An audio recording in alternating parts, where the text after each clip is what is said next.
Another video, another laptop. I've officially ditched Microsoft now. What's up guys? I'm Aaron the Tech Guy, and this is the Lenovo Yoga C940. When you first saw this video, you probably wondered, how the hell did this guy get another laptop? I'll answer that question right now. My Surface Book 2 was defective in two ways. To start off with, there had always been a bend in the clipboard since I took it out of the box, and it just got worse. Then, one of the USB ports just stopped working for no apparent reason. No error message, no nothing. When we went to the Microsoft store for warranty support, they wouldn't replace my laptop with a new one. Instead, they were going to replace it with their laptops that were set aside for Microsoft Complete customers, aka return laptops with visible signs of use. We looked through three of them. The first one had scratches all over it. The second one had some scratches all over it. The third one had so many fingerprints on it that they looked stupid trying to lie to us that they were new. Because of that, we returned the Surface Book 2 and got this one instead. In the process, we actually ended up saving $200. By now you're probably thinking, hey, didn't I say in my Surface Book 2 video that I only have Microsoft devices because of the customer support? Well, how does Microsoft customer support compare to Lenovo's?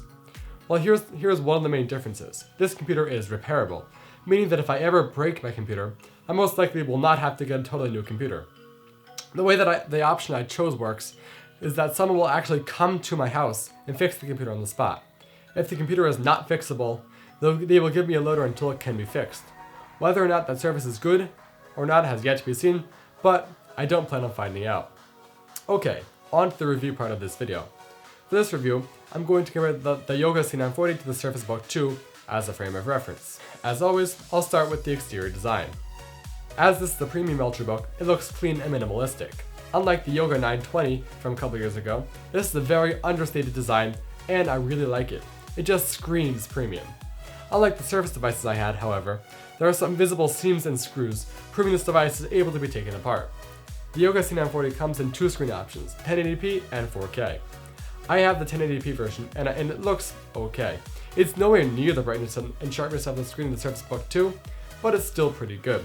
I like the fact that it's near bezel-less, so although it's a 14-inch screen, the footprint isn't any larger than any computer I've had, so it still fits on my existing bags. Another point to note is that the screen is 16:9, not 3:2 like the Surface's, which bothers me less than I thought it would. Directly under the screen is a feature that unexpectedly blew me away when I opened this computer up for the first time, which are the speakers. In the hinge, there are two stereo tweeters and there are two more woofers built into the base of this computer. All these speakers are tuned for Dolby Atmos, and in a word, they are mind-blowing. For speakers this small, they are astoundingly clear, have amazing bass response, and they get quite loud.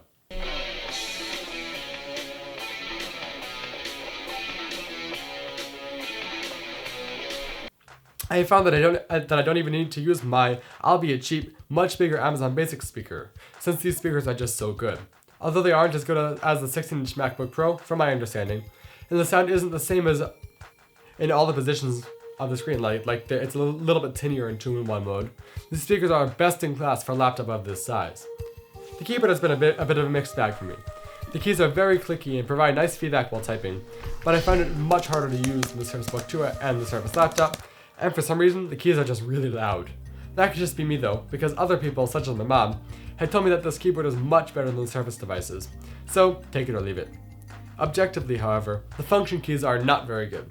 Instead of having a dedicated media button, like, every other laptop, they instead included a button to lock the computer, a reload button, and a project button. All things that can be done with keyboard shortcuts. The trackpad feels exactly the same as my Surface Book 2, meaning that it's incredibly good. Unlike the Surface devices and pretty much every other premium laptop on the market, instead of Windows Hello facial recognition, there was a fingerprint sensor located to the right side of the trackpad. In the end, I happen to prefer a fingerprint sensor to Microsoft's implementation of facial recognition, as it works in more situations. The facial recognition was very cool in good lighting, but when not in ideal conditions, it kinda sucked. Naturally, a fingerprint sensor will work in more conditions. I own the Yoga C940 is a win and a loss. It has two Thunderbolt 3 ports. It has two Thunderbolt 3 ports, which is nice because of the expandability that Thunderbolt offers, and one USB-A port. They're all on the same side, so you can't charge your laptop from both sides. There's also no SD card reader of any sort, and I missed that a lot. It was great on the Surface Book because, as a content creator, I could just plug in my SD card without an extra dongle. I also like the Service Connect port, but it's also nice to have a charger that isn't $100 to replace. So how is that pen and just inking in general like to use? Well, it's been a bit of a mixed bag. Using the built-in pen has been fun, but it's a bit small, so I like to use my Wacom Bamboo ink pen that I already had from my Surface Book 2, and I've had a few hiccups with it.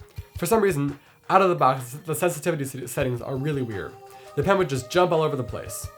However, when I changed the sensitivity settings to be lower, the pen worked amazingly, even better than my Surface Book.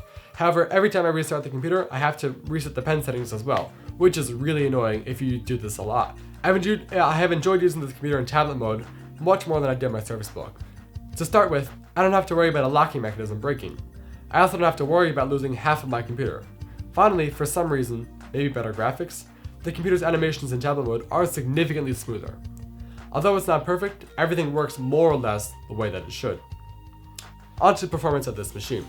Comparing performance between this computer and the Surface Book 2 is not an apples to apples comparison, because this computer has an i7 and 12 gigs of RAM, while the Surface had an i5 and 8 gigs of RAM.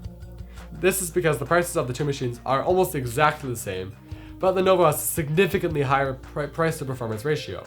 The Yoga C940 has significantly more performance than the Surface Book 2, but I forgot to do benchmarks, so you're just going to take my word for it. The Yoga C940 also has a fan, which is nice, obviously. It does often start to sound like a jet engine taking off, especially when charging or using the system intensely, but I much rather a mostly quiet system which occasionally gets loud to allow for I much rather a mostly quiet system which occasionally gets loud to allow for more performance than a computer with no fan at all. Although I didn't run any benchmarks on either computer, the Yoga C940 is faster in every regard. It boots faster, Windows feels faster, performance while doing anything is faster. It just feels amazing to use. All the reviews that I read on this device before I got it said it has amazing battery life. Maybe I was spoiled by the Surface Book, which had a 70 watt-hour battery and god-level battery life, or maybe I'm just using this computer much more intensely than all the reviewers, but the 60 watt-hour in this computer is good, but not super amazing. It's not anything to really write home about. I can still mostly get through a full day of school without having to charge, but if I want to video edit or charge my phone from the laptop, forget about it. Just forget about it. Finally, it's time for my conclusion. I think it's time to say it. This may be the new best laptop for students. Although this computer has many downsides to it, it's certainly not bad in any category, even when compared to other computers such as the Surface laptop. Whether or not it is reliable or if the customer support is any good has yet to be seen, but if developments arise, there will certainly be a video about it. Congratulations, you've made it to the end of this video. Thanks for watching. If you enjoyed this video, please don't forget to like, subscribe, and turn on notifications with the bell icon so you don't miss any of our future videos. As always, you're watching Aaron, the Tech Guy.